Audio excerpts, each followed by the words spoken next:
شايفين يا حبايب قلب الجمال والعظمه دي؟ بسم الله ما شاء الله، ولا حول ولا قوه الا بالله العلي العظيم.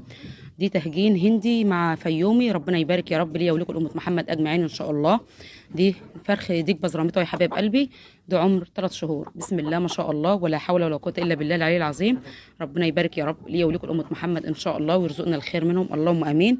حاجه عظمه جدا جدا والله العظيم، وبشيل اوزان زي الهندي ويمكن احسن من الهندي كمان. فربنا يبارك يا رب، ربنا يبارك ليا ولكم امه محمد ان شاء الله. شايفين العظمه بتاعته وجماله؟ ربنا يبارك للجميع يا رب ان شاء الله. ديك حلو جدا جدا، والشاسيه بتاعه عالي، فربنا يبارك ان شاء الله. ده هسيبه ان شاء الله للانتاج، مش هذبحه، بس ربنا يبارك فيه يا رب وفي عمره كده، وهسيبه ان شاء الله للانتاج مع الفراخ بتاعتي. فربنا يبارك للجميع ان شاء الله، ويرزقنا منهم الخير اللهم امين يا رب. حاجه جميله جدا جدا.